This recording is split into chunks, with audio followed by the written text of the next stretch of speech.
صاحب سے کہا کہ کیا اس وقت کامیاب مناظر وہ نہیں ہے جو چڑھائی کر کے اور تیز زبان کے ساتھ فریق مخالف پہ چڑھائی کرتا ہو، نہ یہ کہ بہت زیادہ ایسی دقیق باتیں اور علمی بحث کے جو عوام اس کو سمجھ آ نہیں رہی اور سامنے والا اتنا ہنگا بنا کر پیش کر رہا ہے.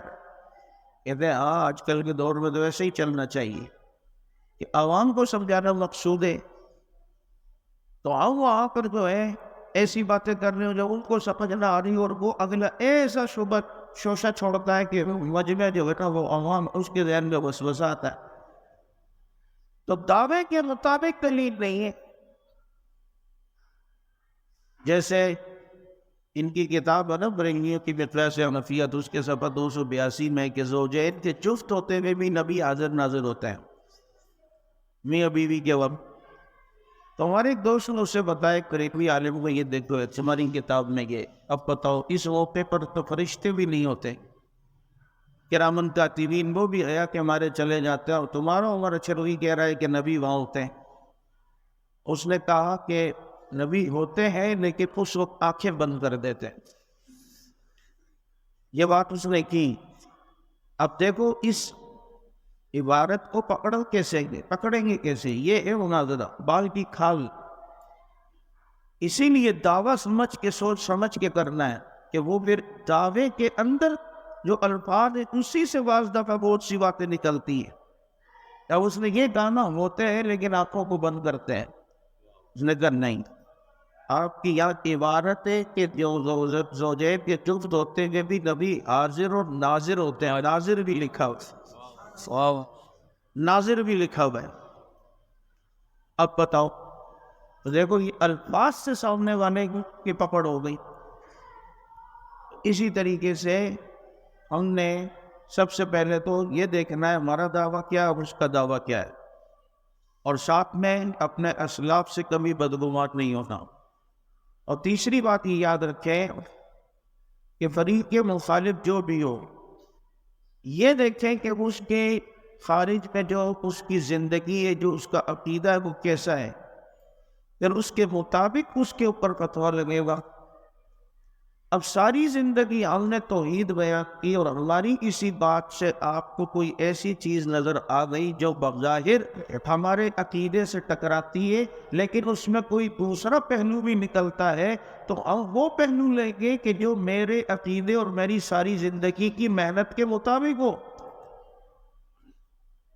مثلاً اگر کوئی کسی جگہ تقریر میں یا عبارت میں کسی جگہ کسی کتاب میں یہ آ جائے یا علی مدد بس تو ہی میرا آسرا ہے، تو اب یہاں فتویٰ لگا دے دیکھو جی یہ بھی تو علی سے مدد مانگ رہے ہیں. تو یہ دیکھو کہ میری ساری زندگی کس کام میں گزری ہے. تو اب یہاں ہی جو لفظ نکلا ہے تو اس کا مطلب کچھ اور ہوگا، اور وہ مطلب یہ ہوگا کہ علی اللہ کی ایک صفت بھی ہے اور اللہ کا ایک صفاتی نام بھی ہے. اور یہ چونکہ ساری زندگی توحید کا درس دیتا رہا اور جس عقیدے کو تو اس کی طرف تھوپ رہا ہے یہ اس کے رد کرتا رہا، اب اس کی زبان سے اگر یہ لفظ نکلا ہے تو مطلب یہ ہے کہ یہ اللہ کی علی صفت کے ساتھ اللہ ہی سے مدد مانگ رہا ہے. سمجھ آ گئی؟ جیسے حضرت نانوتوی رحمۃ اللہ علیہ کا شعر، نبی کے لیے انہوں نے مختار کل کا لفظ استعمال کیا. اب اگر کوئی کہ دیکھو بریلوی نبی کو مختار کل کہے تو مشرک اور نانوتوی کہے تو ٹھیک، اب وہ نانوتوی ٹھیک ہے اس لیے وہ ٹھیک، ساری زندگی انہوں نے ایک چیز کا رد کیا. آج اگر کوئی عبارت ان کی ایسی ملتی ہے تو یہ دیکھا جائے کہ ان کی ساری زندگی یا ان کی کتابیں یا ان کے عقائد جو ان کے عمل سے، کتابوں سے، تعلیمات سے ہمیں مل رہے وہ کیا تھے. اب یہ جو عبارت آئی ہے یہ اس کے مطابق ہم نے جو ہے وہ معنی اخذ کرنا ہے، تو ہم یہ لائیں گے مختار کل وہاں کہا لیکن مخیر کل کے معنی میں نہیں کہا کہ ہر چیز کا اختیار نبی کے پاس ہے. تو مختار کا ایک معنی چنا ہوا بھی ہوتا ہے. حضرت نانوتوی مختار کل نبی کو کہہ رہے ہیں کہ ساری کائنات میں، کل کائنات میں مختار اللہ نے جسے چن لیا ہے وہ محمد الرسول اللہ. اب کی بات ہی نہیں ہے. ہمارے حیدری شہید رحمۃ اللہ علیہ فیصل آباد جاتے تھے نا تو یہ ضیاء القاسمی شہید رحمۃ اللہ علیہ سے ملتے تھے تو ایک مرتبہ وہ گئے، دیکھا قاسمی صاحب نا کتابیں اتنی ساری لے کے بیٹھے، ایک دم جب دیکھا تو حیدری آ گئی. او حیدری ادھر آ، میں تو آج بس پریشان کا کیوں کہ یہ دیکھو کسی نے اعتراض کیا ہے. حاجی امداد اللہ مہاجر مکی رحمۃ اللہ علیہ کے جو دیوان ہے اس میں یہ لفظ حضرت علی کے لیے مشکل کشا کا ہے. اب بتاؤ یار، شیعہ حضرت علی کو مشکل کشا کہتے ہیں، وہ صحیح نہیں ہے. حضرت حاجی صاحب نے لکھا ہے وہ صحیح ہے. حضرت حیدری شہید نے فرمایا حضرت مشکل کشا یہ فارسی کا لفظ ہے، مشکل کو حل کرنے والا. گولی بھی تو قبض کشا ہوتی ہے نا، بولو قبض. تو یہ ضرورتی کشا کا لفظ جہاں ہے تو آپ وہاں پر وہ فتویٰ. حضرت حاجی صاحب حضرت علی کی علمی شخصیت اور علمی فضائل کو اشعار میں بیان کر رہے، اس کے تناظر میں یہ مشکل کشا کا لفظ آیا ہے کہ علی علمی عقدوں کو اور گروہوں کو حل کر دیا کرتے تھے. اس کی مراد یہ ہے نہ کہ شیعہ والا مشکل کشا. اور قاسمی صاحب کہنے لگے حیدری کم از کم آج کے دن تو میرا مشکل کشا ہے کہ تو نے میری یہ مشکل حل کر دی ہے. تو ایک لفظ ادھر ایک لفظ ادھر. تو اس لیے میرے بھائی یہ گمراہیاں جو میں نے دیکھی ہے نا ہمارے یہاں اپنوں پہ بھی جو پھیلی ہیں، اس کی وجہ صرف اپنے اسلاف کو نہ سمجھنا، اپنے اکابرین. تو اب اس کا عکس بھی ذرا دیکھو، جو میں نے کہا کہ سامنے دیکھو کہ اگلے کی تعلیمات کیا بھی اس کے مطابق. اب سنو، یہاں بھی بے احتیاطی ہے. اب ایک مثال کے طور پہ شیعہ ہے، اس کے سارے عقائد، محنت، اس کی ساری زندگی کی تقریریں، اس کا عمل کچھ بتاتا ہے. اب اگر اس کے وہاں سے کوئی چیز ملتی ہے تو وہ اس کے عقیدے کے مطابق اور اس کی عملی زندگی کے مطابق بھی اس مقبول معنی مراد لیا جائے گا نا. تو اب یہ جو ہمارے بہت سے لوگ یہ کہہ دیتے ہیں کہ دیکھو جی امام ابو حنیفہ رحمۃ اللہ علیہ نے لکھا ہے کہ اگر کسی کی بات میں 99 پہلو کفر کے نکلتے ہیں اور ایک پہلو اسلام کا نکلتا ہو تو اسلام والا پہلو لینا چاہیے. ٹھیک ہے، اصول اپنی جگہ، لیکن یہ اصول اس کے لیے ہے کہ جس کی بات سے وہ پہلو نکلتا ہو، یہ نہ نکلتا ہو، لیکن جس کی بات ہو وہ خود ہی اپنی بات کی وضاحت کر دے اور اپنے عقیدے کی وضاحت کر دے، تو اب ہمیں پہلو ڈھونڈنے کی ضرورت ہے نہیں. سمجھ آئی؟ یہ بھی ہماری طرف سے زیادتی ہے دوستو کہ مدعی چست اور مدعی سست اور گواہ چست والی بات. وہ تو کہہ رہا ہے کہ میرا عقیدہ قرآن غلط ہے، وہ تو کہہ رہا ہے میرا عقیدہ شیخین مسلمان نہیں ہے، اور ہم اس کی ایک بات سے نہیں جی وہ اصل میں یوں نہیں، ان کی مراد یوں ہوگی، ان کی مراد یوں نہیں، ان کی بھائی اپنی کا عقیدہ ہے اس کی کتابوں میں. ہم نے یہ تو پڑھا سب شیخین لیس بکفر کہ شیخین کو گالی دینا کفر نہیں ہے وہ ہے، لیکن آگے نہیں پڑھا کہ اگر کوئی اسے حلال سمجھ کے دے تو یہ کافر ہو جائے گا. تو اب مجھے بتاؤ، ایک طبقہ صرف حلال سمجھ کے نہیں بلکہ عبادت اور ثواب سمجھ کے ان کو گالی دے تو وہ مسلمان رہے گا، وہ کافر نہیں ہوگا. اب ایک بندہ اگر یہ کہتا ہے کہ ہم قرآن کو مانتے ہیں یا ان پر الزام ہے کہ ہم قرآن کو نہیں مانتے ہیں، تو ٹھیک ہے اگر یہ الزام ہے، لیکن اس مذہب کو ذرا پڑھو کہ یہ بھی دیکھو کہ اس مذہب میں تقیہ بھی ہے یا نہیں ہے. اس مذہب میں تقیہ بھی ہے یا نہیں ہے. تو یہ تقیتاً کہہ رہا ہے. کیوں؟ اگر یہ اس پر قائل ہوتا تو ان کی جن کتابوں میں قرآن کریم تحریف شدہ لکھا ہے تو کم از کم ان پر یہ آج تک کفر کا فتویٰ دے چکا ہوتا یا نہیں. ان کو وہ اپنا بڑا تو نہیں کہتا نا.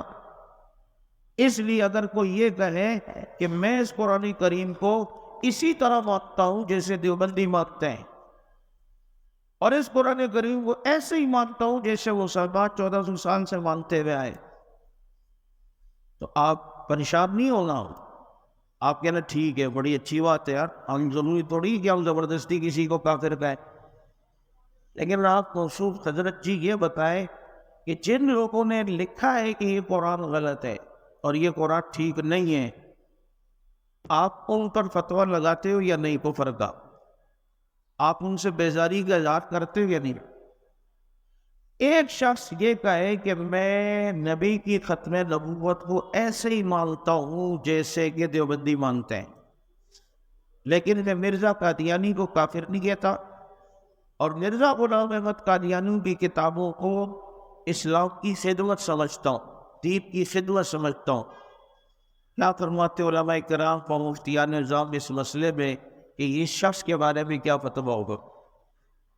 بس فوام و جواب و جواب نا، جو اس مسئلے پہ یوں فتویٰ دے تو ادھر بھی پھر یہی کہ ان سے پوچھو کہ تو مانتا ہے، لیکن جو نہیں مانتا انہیں تو مسلمان مانتا ہے، وہ کہتے وہ ہے تو ہمارے بڑے، ان کی کتابیں تو ہماری دین کے لیے رہنمائی ہیں۔ تو جب یہ شخص مسلمان نہیں ہے جو قادیانی کے بارے میں یہ کہے، تو وہ شخص کیسے مسلمان ہوگا جو ایک رافضی کے بارے میں یہ کہتا ہوں؟ سمجھ آ گئی یا نہیں؟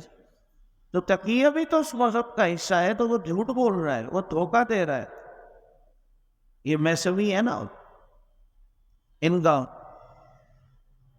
تو عامر لیاقت کے پروگرام میں ایک شیعہ نے کہیں کہہ دیا ہمارا عقیدہ ہے کہ تمام حضرت علی تمام انبیاء سے افضل ہیں، تو یہ سارے جناب استغفر اللہ اس پہ بات اٹھی، تو اب شیعوں کو دلوانے کے لیے میسوی کو لائے اگلے پروگرام میں۔ اس نے کہا نہیں جی ہمارا ہرگز یہ عقیدہ نہیں ہے، ہم انبیاء سے افضل نہیں مانتے ہیں۔ اب یہ بات آ گئی، پھر یہ جمعہ تھا، اپنے باڑے میں جمعے کے لیے آیا تو وہاں بڑی ہو گئی اور وہ ویڈیو بھی چل گئی، اور وہاں کہنے لگی آپ تو کہہ رہے تھے وہاں پر کہ جی حضرت علی کا درجہ انبیاء سے افضل نہیں، جبکہ ہم بچپن سے یہ کہہ سنتے ہیں اپنے علماء سے وری کتابوں میں، تو آپ نے کیوں؟ جب لوگوں نے اس پر چڑھائی کی نا، اس نے کہا بھائی بات سنا، وہ میڈیا تھا، ہم نے اپنی عزت بچانی ہوتی ہے، لوگوں کی توہمات بچانی ہوتی ہے، آپ بات کو سمجھا کریں، ایک سیاسی انداز ہوتا ہے، عقیدہ وہی ہے جو ہمارا بھی ہے کہ وہ تمام انبیاء سے افضل ہے، اور یہ وہ ویڈیو سامنے وہ بھی اپنے آپ نے عادت کو سیٹ کی، یہ دیکھو اس نے ماں کی ٹائٹ والی گالی بھی دی اس کو، اور بہن کی بھی دی کہ یہ ایسے، بہن نے کہا ایسے ہی ہیں ہم تو پہلے سے کہتے ہوئے آ رہے ہیں۔ تو دیکھو ایک مذہب کے ہاں تقیہ بھی کوئی چیز ہوتی ہے۔ آج اگر کوئی کہتا ہے کہ میں اس قرآن کو مانتا ہوں، تو اسے کہو کہ ابو بکر صدیق رضی اللہ عنہ کو خلیفہ بلا فصل مانتا ہے، وہ کہے گا نہیں، تو پھر تو قرآن کو بھی نہیں مانتا۔ وہ کہے گا یار قرآن کا ابو بکر کی خلافت سے کیا تعلق؟ تو آپ اس سے وہ دیکھو اسی قرآن کو مانتے ہو نا جو صحابہ کے اجماع سے پتہ چلا کہ یہ قرآن ہے۔ بھائی جب صدیق اکبر کے دور پہ جمع ہوا تو تمام صحابہ نے اس پر اجماع کیا نا کہ یہی وہ قرآن ہے جو لوح محفوظ میں تھا، جبریل نبی پر لایا اور نبی نے صحابہ کو دیا۔ اس قرآن کو تو صحابہ کے اجماع سے مان رہا ہے، اور ابو بکر صدیق کی خلافت پہ بھی تو صحابہ نے اجماع کیا تھا، تو افضل چیز کو مان رہا ہے کہ جو قرآن خلافت سے زیادہ افضل ہے، اور صدیق اکبر کی خلافت کو صحابہ کے اجماع سے نہیں مان رہا، کہتا ہے نہیں جی وہ تو غلط فیصلہ تھا۔ تو مجھے بتاؤ ابھی اس قرآن کو ماننے والا ہوگا؟ کبھی بھی نہیں۔ تو یہ بات کہ سامنے والے کے ہم نے عقیدہ دیکھنا ہے یہ وہ کیا ہے، اور پھر اس کے مطابق آپ بات کریں گے تو بات اچھی ہو۔ پھر مناظرے میں حاضر جوابی، اور کبھی بھی یہ تاثر نہیں دو کہ آپ دبے ہو، یہ ایسی بات کرنے کی کوشش کریں کہ لاجواب کرتے سامنے والے۔ ہمارے یہ لاہور میں ایک مناظرہ تھا قادیانیوں سے، اور مناظر مسلمانوں کی طرف سے غیر متعلق تھا، اور مسجد بریلویوں کی تھی، اور مناظرہ چل رہا ہے، اور قادیانیوں نے شرط یہ لگائی بات قرآن اور حدیث سے ہوگی۔ اب مرزائیوں سے مناظرے کے لیے تو ضروری ہے کہ جناب اس میں کیا کہتے ہیں مرزا کی کتابیں دکھانی پڑتی ہیں۔ اچھا ایک اصول اور یاد رکھنا، آپ کی کسی جگہ کوئی بحث پہ مناظرہ رکھوائے نا، اگر شرائط وہ خود طے کر کے اگر ہم نے شرائط طے کی، اب آپ کو گھر میں جا کے بیٹھو اور آپ خود جا کے اس سے بات کرو، شرائط پھر طے کی۔ ہمیں بعض لوگ یوں رسیوں میں باندھ کر میدان میں پھینکتے ہیں، تجھے کس نے کہا تیری فیلڈ نہیں ہے تو تو نے کیوں شرائط طے کی؟ یہ پنجاب میں ایک مناظرہ ہوا تھا، عجیب بات. تو بات چلی، بریلویوں نے سید احمد شہید رحمۃ اللہ علیہ کی کتاب دکھائی تقویۃ الایمان، اور کہا کہ جی کیا کہتے ہیں یہ دیوبندیوں نے اپنی کتاب میں یہ لکھا ہے. اب اس میں مسجد میں اختلاف ہو گیا ہے کہ نہیں یہ بریلویوں کی کتاب ہے. انہوں نے کہا نہیں دیوبندیوں کی. اس پہ مناظرہ ہوا اور ہمارے مولانا منیر صاحب کے پاس آئے، کہا کہ جی اس پر ہم نے شرائط طے کی ہیں، اب آپ نے یہ ثابت کر رہے ہیں یہ دیوبندی تھے یہ بریلوی، حالانکہ وہ تو دارالعلوم دیوبند کے بننے سے پہلے گئے ہیں. انہوں نے کہا تم نے کیوں یہ شرط رکھی؟ چلو اب رکھ لیے، لیکن یہ نہیں بتانا کہ کوئی مناظر آ رہا ہے. بس میں ایسی دیہاتیوں والی پگڑی پہن کے آؤں گا اور جیسے ہی کچھ چیز ثابت کروں گا بس پھر اب نکلنے کی کوشش کرنا، شور کرنا بس، کیونکہ فساد تو تم نے دیا ہے. لیکن کوئی صورت نکالنے کی کوشش کرتا ہوں. وہاں چودھری صاحب بھی گاؤں کے آگے ان کے سامنے ایک چیز طے کرنی تھی. اب جناب اس بار اچھا کہتے ہیں کہ میں نے نا باتوں باتوں میں ذرا دیکھ لیا کہ اس کے بعد نسخہ کون سا بریلوی کے پاس، اس کے دائیں کہنا لگا جب نسخہ دے میں تو بس اب کام بن جائے. اور کہتا ہے کہ ہم نے کہا دیکھو بھائی یہ کہتا ہے کہ یہ دیوبندیوں کی ہے، میں کہتا ہوں یہ بریلویوں کی، یہ اس میں دیوبندی ہونا ثابت کریں گے، میں بریلوی ہونا. تو چودھری صاحب کی کتاب مجھے دکھایا کہ دکھائیں، یہ دیکھیں اس پہ کیا لکھا ہے، سید احمد شہید بریلی. وہ تو چونکہ بریلی کے تھے، یہ بریلیوں کی کتاب ہے دیوبندیوں کی نہیں. اس پر وہ شور ہوئی اور یوں ہوا اور چودھری نے کہا پاس اس مولوی کو میرے حوالے کر، اس نے اتنا بڑا جھوٹ ہمارے گاؤں میں کیوں بولا. اور یہ وہ کہتے رہے دیوگا نہیں سننا ہی نہیں ہے، یہ لفظ بریلوی ہم اپنی آنکھوں سے دیکھ رہے. نکلو یہ وہاں سے نکلے. سو یہ کبھی کبھی پھر وہ رستہ بھی بنانا پڑتا ہے، یہ بھی بات یاد رکھو، یہ بڑی عجیب بات ہے. تو شرائط ورائط طے نہیں کر کے تو اس میں شرط یہ تھی اب بات جو بھی کریں تو آگے سے وہ کتاب تو مرزا کی اٹھانی پڑتی ہے کہ نہیں وہ آپ قرآن و حدیث. اب ان سے بات کر نہیں رہی تو کسی نے کہا علامہ خالد صاحب کو بلا لو، لاہور میں ہی ہے. وہ گیا کہا حضرت یہ مسئلہ ہے، وہ آ گئے. صدر مناظر نے کہا جی میں مناظر چینج کرتا ہوں، یہ مناظر ہے.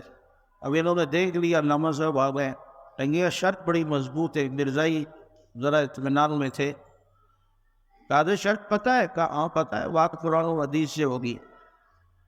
اب جب بات ہونے لگی نا حضرت نے مرزا کی کتاب اٹھائی، نہیں آپ نے شرط بھول گئے، بات قرآن و حدیث سے. مطلب بھائی بات یہ ہے کہ حدیث کی تعریف کیا ہے؟ قول نبی، فعل نبی، تقریرات نبی، اس کو حدیث کہتے ہیں نا. وہ مرزا تمہارے یہاں نبی ہے تو اس کی بات حدیث ہے یا نہیں ہے؟ اگر یہ حدیث ہے تو مرزا نبی ہے، اور اگر یہ حدیث نہیں ہے تو مرزا نبی نہیں ہے، پکا بے ایمان ہے. اب اس کی بات اگر حدیث ہے تو بتاؤ یہ نبی ہے تو یہ تو بڑے پھنس گئے. اب اس میں لڑوانے کے لیے چونکہ یا اللہ یا محمد لکھا ہوتا تو بھائی یہ یا اللہ یا محمد ٹھیک ہے، بولتا ہمارے پاس تو یا اللہ یا محمد ہے، اور ہے ہی کیا ہمارے پاس. اگر نہیں آپ عربی والا یا مراد نہیں لے رہے، آپ اردو والا لے رہے. اب آپ پاکستان میں بیٹھے تو اردو والا ہی مراد لیں گے. علامہ صاحب کی قبر پہ اللہ کروڑوں رحمتیں نازل فرمائے. کیا آدمی سے کہتے ہیں کہ اگر اثر میں کوئی فتنہ وجود میں آئے نا اور علامہ صاحب کو پتہ چلے تو مغرب تک اس فتنے کی رد کی تیاری کر چکے ہو.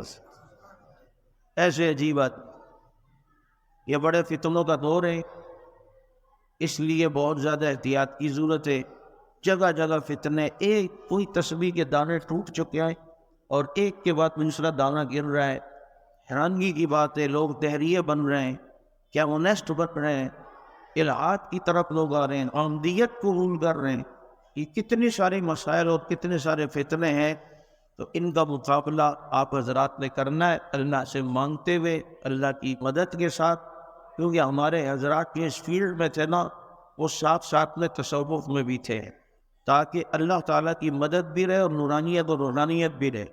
ہمارے حضرت حیدری شہید کو دیکھیں، ہمارے مولانا امین اکاڑوی رحمۃ اللہ علیہ کو دیکھیں، حضرت احمد علی لاہوری رحمۃ اللہ علیہ سے بیعت تھے. کیونکہ پیچھے پھر ان بزرگوں کی دعائیں بھی ہوتی ہیں. پھر یہ سلسلہ چلتا ہے، دعاؤں کے بڑے اثر ہوتے ہیں. جیسے شمشاد سلفی غیر مقلد ہے نا، اس کے وہ بڑا بدتمیز اور گالیاں بھی دیتا ہے.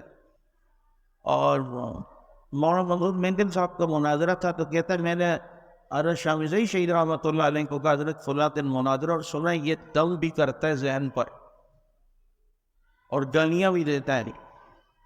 تو حضرت کہتا ہے کہ شاہ مرزا شہید نے فرمایا کہ جب تمہارا مناظرے کا ٹائم وہ مجھے بتا دینا، جب تک مناظرہ ختم نہیں ہوگا میں مصلی میں بیٹھ کر توجہ دیتا رہا.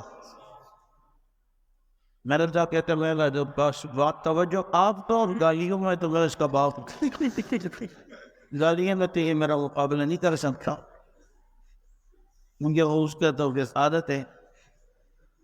سامنے والوں کو پھر جواب بھی ایسی دینا ہوتا ہے، اللہ معاف کرے یہ کبھی کبھی الزامی جواب دینے پڑ جاتا ہے. جیسے کسی نے کسی انفی سے کہا آپ لوگ نیچے ہاتھ کھانتے کیوں نماز میں، ایسا جیسے کچھ جو ہے نا پکڑا ہوا ایسا کیوں ہوتا ہے، تم جو آ کے ٹانگی کھول کے کھڑے ہوتے تو قابو کا کرنا ہوتا ہے، ٹانگی کھول کے کھڑے ہوئے ہوتے تم لوگ.